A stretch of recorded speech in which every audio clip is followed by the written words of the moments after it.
Hi, I'm Tim. Welcome to Watchbox, and thanks for logging on. If you love what you see here, everything's for sale. We're waking up with watches, references, names, and prices in the description below. For additional details or pricing, reach out to me, tmosso at thewatchbox.com.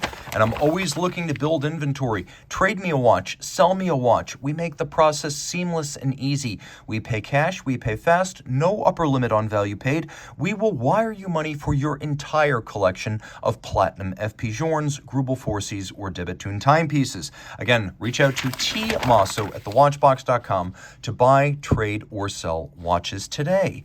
Let's start with one of my favorites, and this is one of the fan favorites from the Rolex Date 840 collection. Launched in 2015, the Date 840 is a more wearable version of the previous Date 82. 40 millimeters in diameter here in white gold. This is the reference 228239. It has a lovely olive green metallic dial with an explosive sunburst and faceted white gold hands and Roman numerals. You can see screw down crown, screwed in case back, 100 meters water resistant. Every version of the Date 840 bracelet features internal pins coated with ceramic so that the bracelet links can't wear down the pins and cause bracelet stretch. Inside the case, we have an automatic winding, shock-resistant, anti-magnetic Rolex manufactured caliber 3255 with a 70-hour power reserve, hacking seconds, a double quickset. It's certified as a chronometer with the COSC and then tested as a superlative chronometer, fully assembled as a watch at Rolex to run no worse than -2 + 2 seconds per day. It's 47.4 millimeters from lug to lug, and it wears true to its size, suitable for a wrist as small as 14 centimeters in circumference. If you want to go any smaller than that, then you're going to want something like this, a lovely white gold 36 millimeter cognac dial Date 8. This one with a domed bezel and an oyster bracelet. It's a different look. It's an easier fit. On a wrist as small as 13 centimeters circumference, you're going to find this is a real nice match. From over the top, you can see those lugs are nowhere near the edge of my wrist, so for a smaller wrist or those who have a taste for discretion, this is going to be the choice. Inside, we've still got hacking seconds, chronometer certification, shock resistance, 100-meter water resistance, automatic winding, 48-hour power reserve. This watch is a sporty take on the Date 8 with the oyster bracelet. A lovely piece. Both of these, and I should mention, they include gray gold, which is a Rolex alloy that it uses at its own foundry, creating its own alloys. It is white all the way through and never needs to be rhodium plated. Now let's take a look at two watches that compete with each other, whereas the two Rolexes complement each other. Here we have direct competition. We have the 2020 Parmigiani Fleurier Tonda GT Big Date Panda, and then we have a watch that came out in 2022 is a limited edition of 188 pieces. This is the Girard-Perregaux Laureato Infinity Edition. So what we've got here are two watches of similar size, 42 millimeters in steel, both automatics with dates, both of them full integrated bracelet sports watches. So let's start with the Parmigiani. The Parmigiani features a characteristic Tonda case with these modular teardrop style lugs, a fully integrated bracelet. Ace designer Dino Modolo was hired to assist with the Tonda GTs. He's most famous for designing the original 1996 Vacheron Overseas, and you can see the pedigree here, as this is a well-integrated combination of the traditional Tonda case with a tapered unitary steel bracelet. Now we'll throw it on my wrist, which is 16 centimeters in circumference. You can see this one is pretty thin, just over 11 millimeters thick. It slides easily onto my wrist where the curvature of the lugs mitigates against fit issues. I could recommend this watch for wrists as small as 15 centimeters in circumference. It's an automatic winding watch with a Vacheron movement, twin barrel, 45-hour automatic, and it has quick set date and hacking seconds. Taking a quick look at the reverse side, you can see it's nicely finished. We'll get as close as we can here, with Côte de Soleil radiating out from the balance, a free-sprung architecture. You can see the Vacheron star on the base plate, twin mainspring barrels, and a triple finished rotor. It's nicely decorated, it's mechanically accomplished, and it gives a good account of itself in this watch, which is a compelling offering in the integrated bracelet steel sports watch category, 100 meters water resistant. Now, while it does theoretically have lume, it's black superluminova, so you can just barely see it, and after a few seconds, it will fade almost to the point of illegibility. So while it has lume, just barely, and not in any practical sense. Okay. The GP, no lume here, as you can see, but you're not going to miss it, because right here you've got a dial that puts the Parmigiani to shame. This is the Infinity dial. It was offered in both blue and green. It's a cat's eye guilloche with translucent enamel fired on top. This is known as a flinke. It is a textured cut base with a translucent fired enamel on top. You have eternity in the name of this watch because enamel is eternally beautiful. It doesn't tarnish, oxidize, it doesn't stain, it doesn't fade with age. You can see that the Laureato bezel, iconic as ever, originally coined in 1975 with the original reference 4266. So this is one of the original 1970s era integrated bracelet sports watches. Here we're also 100 meters water resistant, but we have a screw down crown, which makes me a little bit more confident in that 100 meter rating than the push down crown on the Parmigiani. You can see we have the faceted face of the Laureato bezel on the crown. We have it again, and then we actually have the shape of the golden bridge. That's the logo on the dial. You can see it again in the counterweight of the second hand, as well as the shape of the minute and hour hand. So a lot going on there. It's under 11 millimeters thick, so quite thin, really. And when you take a look at the case back, I've got to admit this has an advantage over the Parmigiani in terms of finish. The beveling is a mile wide and truly impressive. You can see the architecture is impressive too, with a lovely symmetrical bridge over the solarized mainspring barrel. There's a polished ratchet wheel on top of that. The Côte de Genève are perfectly aligned across the bridges, circular on the rotor. The rotor features 1, 2, 3 different finishes with mirrored beveling on its edge. All of this automatic winding with a 54-hour power reserve, a quick set date, and a hacking second. And you can see that the GP 1800 is bigger than the more common GP 3300, so it better fits the case back of this larger watch. Fine adjustment by an eccentric screw micrometric regulator, and then an Edicron-like system for beat and timing adjustments. We'll throw it on my wrist. You can see that GP in good taste made the date disc the same color as the dial. Every brand should do that, unless they're deliberately looking for a contrast like this one. This watch actually wears a little bit better than the Parmigiani. Some of that is the angled lug structure of the case, which makes it easy to accommodate. I'm going to recommend it for a wrist as small as 14 centimeters circumference, and it really is super thin on the wrist. One of the best ways to get into the integrated bracelet sports watch club with a fine movement and a dial that is simply eye-popping in its beauty. Sorry there, knocked into the camera. All right, let's talk about alternatives. Well, Vacheron has been doing the integrated bracelet sports watch thing since 1996, and Dino Modolo, who was brought in to design the Tonda GT, first cut his teeth in sports watch design with the original Overseas of 1996. Well, in 2019, Vacheron gave us this watch, which is the Overseas dual time in steel with black dial. So you've got 2 different time zones on the dial, one of which is a large red triangular index, and then the other is the local hour hand. Now, it's easy enough to set the local hour hand independently, and you can see that'll drive the date forward or backwards. If you want to do this piecemeal, there's a pusher adjuster for the date. Now, when I actually move all the hands in sync, you can see we go from AM to PM as this 12-hour secondary time zone moves through midnight, and that'll give you AM, PM, even though the hand itself moves in 12-hour circuits. The watch is beautifully hand-finished, and you can see the combination of satin and polish, faceting, creases, curves, little recesses contrasting with the polished outer face of the bezel, and then the bracelet being probably the finishing highlight of the whole watch, in particular the interior recesses, which are polished. Every link in the bracelet is removable, and that on both sides. You can also see there's an intermediate sized link, and we have these little 1.5 millimeter pull-in, or I should say pull-out, push-in micro adjustments built into the clasp. The watch also features a quick release bracelet system, so you can quickly and easily remove the bracelet from the case. And then the watch comes with 2 straps, one in black leather and one in black rubber, so you can change the look, dress it up, dress it down, change the fit, the feel, even the ergonomics by making that swap. The watch has a black lacquered dial with white gold hands, indices, and crown, and you'll note plenty of luminescence. The watch is 150 meters water resistant, 25,000 ampere per meter anti-magnetic. On the reverse, you can see Vacheron's twin mainspring barrel, Geneva hallmark, manufacturer caliber 5110. You can see the Geneva hallmark on both movement and case, a full watch standard since 2012. It's a large movement that nicely fills the case back. 2 barrels, 60-hour power reserve, 5-position adjustment, which is the chronometer and high horology standard. Bevels are outstanding, and you can see some of them come to tapered points.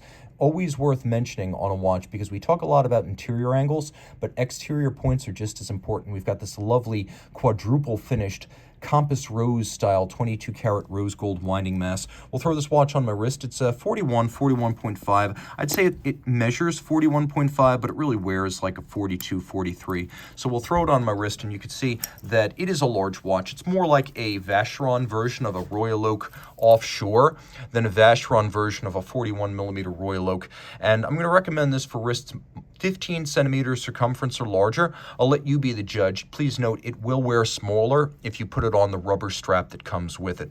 So that's Vacheron. For the ultimate in compact fit, we have Bulgari. So what you've got here is a 2022 limited edition of 200 pieces. This is the Bulgari Octo Finissimo 10th Anniversary Design Edition, featuring a dial that resembles designer Fabrizio Buonamassa Stigliani's first sketch of this watch. Now, I hesitate a little bit to say his name because the Octo did exist prior to Bulgari during the Girard-Perregaux era, and in 2004, the Girard-Perregaux company, after being bought by Bulgari, launched an Octo model that was basically this design with the exception of the thinness. So Fabrizio Buonamassa definitely deserves recognition for being comfortable working with the existing tropes of the brand and tailoring rather than rending them asunder. So he did great things to refine that design and create the Octo Finissimo in 2012. He created the Octo Finissimo Automatic in 2017, and it immediately won the GPHG Men's Watch Prize. So it's 40 millimeters in diameter in media blasted titanium. As I measure it, it's only 5.2 millimeters thick and 46 millimeters from lug to lug. So when you throw it on the wrist, this full titanium watch is almost toy-like, sitting so low that it's actually lower than my wrist hair. And you could see it doesn't spread that broad across the wrist. Taking a look at the bracelet, it is tapered. You can see that it has a clever system whereby the interior of the terminal links adjacent to the clasp, they actually have a little recess built into them. So when you fold the clasp, it's no thicker than the bracelet by itself. The combination of the two is only as thick as the bracelet. Around the reverse side, you can see this is a limited edition of 200. We'll get close again. I have to use the zoom feature for this. Automatic winding with a platinum mass. It's nicely finished. There has been some changes to these bridges. Changes to the jeweling, changes to the architecture since the original 2017 version of this BVL 138. A lot of the changes were made last year in order to accommodate the production of this movement as both a standalone automatic and as a driver to the newer perpetual calendar system. So the Platinum Micro Rotor energizes a 60-hour power reserve, and the finishing is quite fetching. The movement is only 2.23 millimeters thick and over 36 millimeters in diameter, so it truly was tailor-made to fit into this case, which is the mark of an accomplished manufacturer, being able to build the whole watch, including the movement to go into the case in a hand and glove fashion.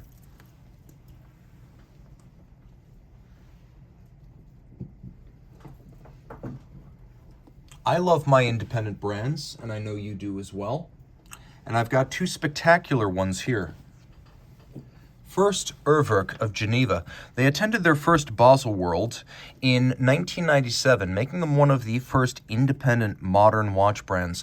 Initially, it was Felix Baumgartner and his brother Thomas, as well as industrial designer Martin Fry. Today, Urwerk, now more than 20 years old, is the combination of Fry's design acumen with Baumgartner's appetite for experimentation and engineering chops. This is the UR220 Falcon project made in forged carbon. It was the successor in 2020 to the UR210, so it features a new version of the satellite hours display. So you can see this is a combination of a retrograde as well as digital timescale display. So now you're looking at 1:30. Now you're looking at 1:40. That's how it displays the time. The previous hour exits stage left as the oncoming hour enters stage right. We also have a hugely sophisticated power reserve indicator. So 48 hours, one side is the lower 24 hours, the other side is the upper 24 hours, and they hand off as you wind up or it runs down. You can see that the module, entirely of Urwerk's design, is fascinating in its finish, but truly traditional in its finishing ethic. You will find all of those traditional elements like engine turning, perlage, angulage, and black polish. And then the watch has a surprising amount of luminescence in the dark. It is quite a bit of theater to see this watch after nightfall. On the reverse side, we actually have a little, let me charge this up too. We have a little indicator that will tell you when it's time to service your watch. And I cannot emphasize enough that it counts up. At 39 months elapsed, you should send your watch in for service.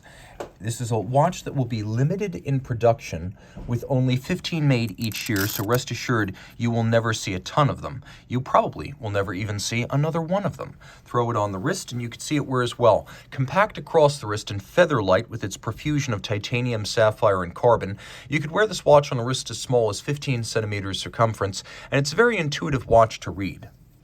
We have here Urwerk's first ever rubber strap, which kind of surprised me. I thought they had partaken earlier, and there's a wonderful suede texture that feels though it might be felt or velvet at first, but in fact it's a special treatment of rubber developed with Urwerk that allows it to have a wonderful suede feel, but have the durability of rubber and the weather and sweat resistance of rubber. A really cool piece.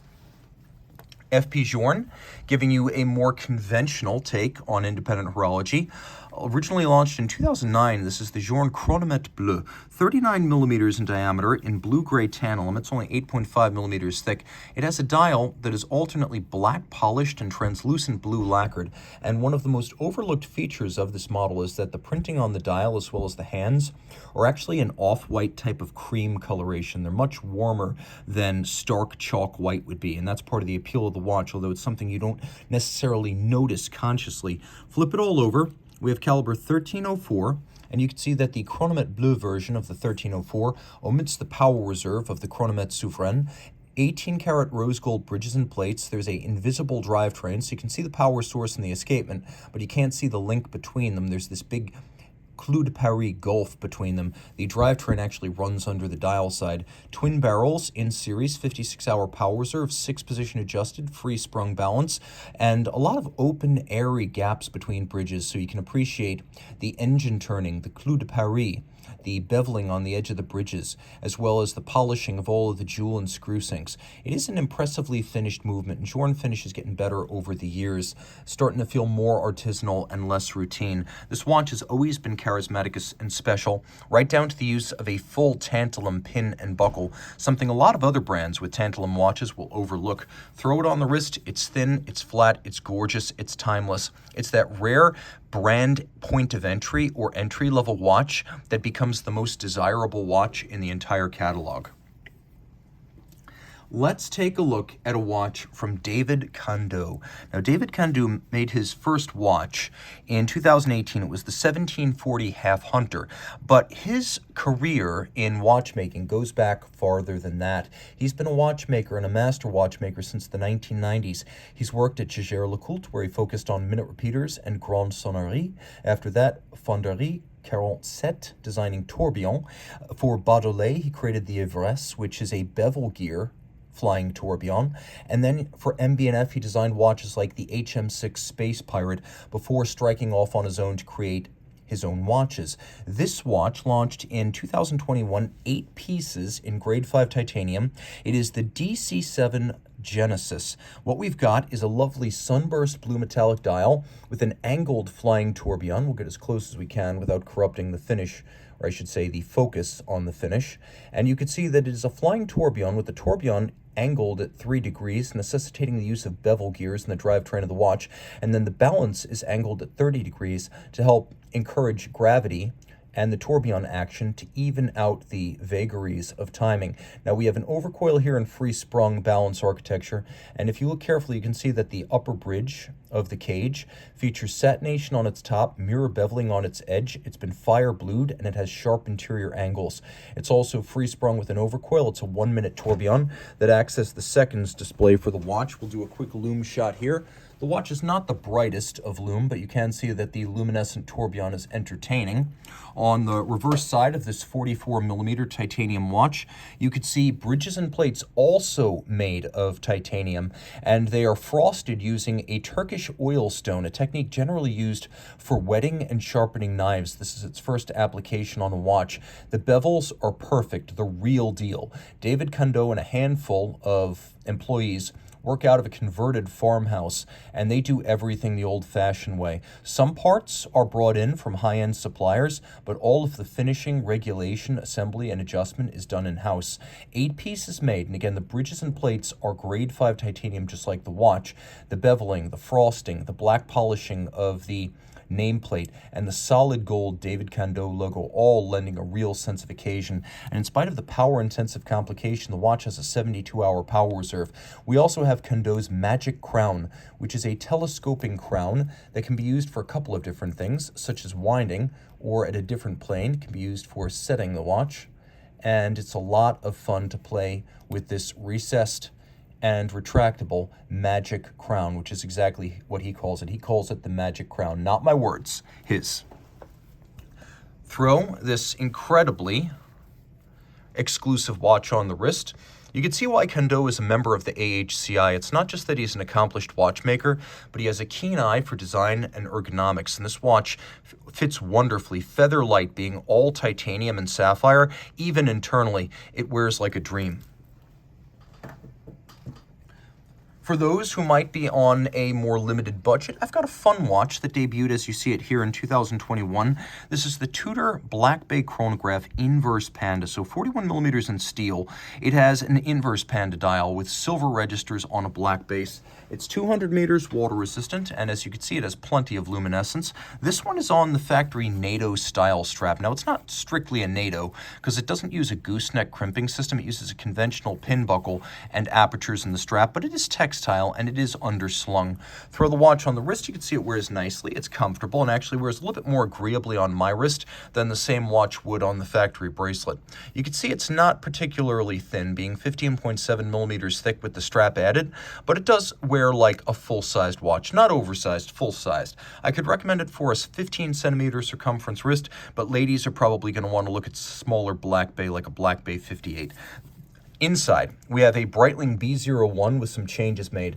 It's still a column wheel vertical clutch 3-day power reserve chronometer, but what Tudor changes is it modifies the minutes register to read 45 minutes instead of the Breitling's 30, and it also makes changes with a free sprung balance instead of Breitling's Edicron adjustment system. It also subs in a Rolex Tudor silicone hairspring for Breitling's Ferrous hairspring. So there are some internal changes, including to finish to turn the Breitling B01 into the Tudor MT5813 movement. Finally, my favorite watch on today's program, a limited edition by H. Moser Cie through Govberg Jewelers of the United States. We have one of these available. If you buy the watch, it will be a Govberg watch. Let me be clear, this is a new watch.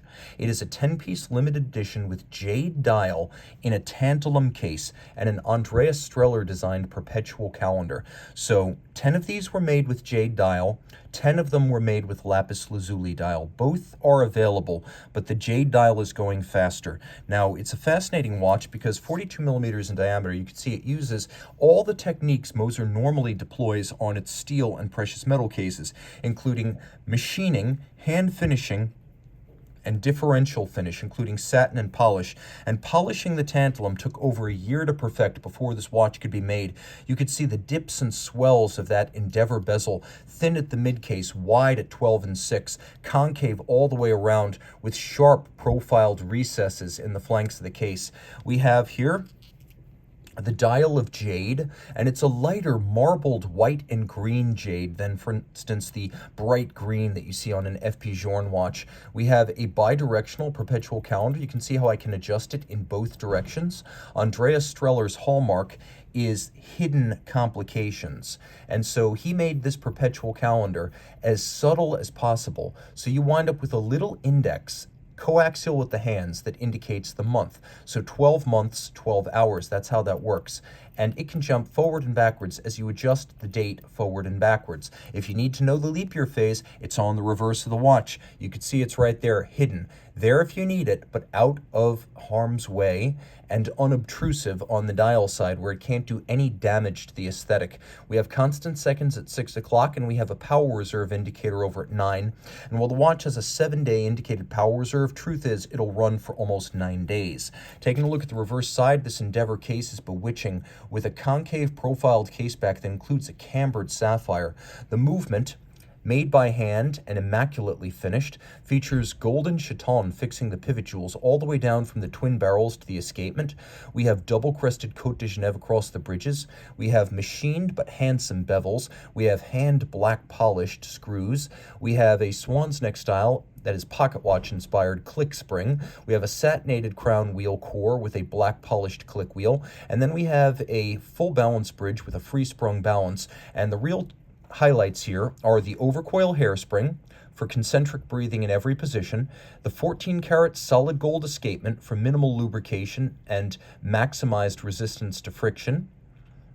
We have a full sprung, or a free sprung, full bridge for shock resistance, and the whole assembly can be lifted out as a unit so that a pre-serviced unit can be put in when the watch goes back to your regional Moser service center. And this is the most time-consuming part of a service, so it can be sped up with this platform-style unit that comes out and swaps in. We also have an overcoil hairspring of Moser's own design, or I should say not an overcoil.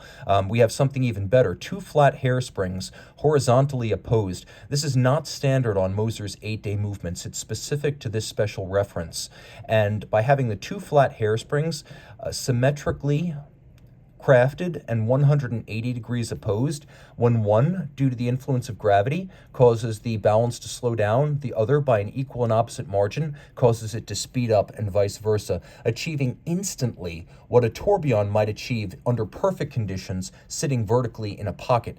This is a wristwatch solution for evening out the effects of gravitation on the timing of the watch, and it is a very exclusive feature on these 8-day movements that's been reserved for these tantalum cases with the lapis or the jade dials. And of course, Moser makes its own balance, hairspring, and escapement in-house through its precision engineering subsidiary. So, if you like what you see here, reach out to me, tmosso at thewatchbox.com, for purchase and pricing details.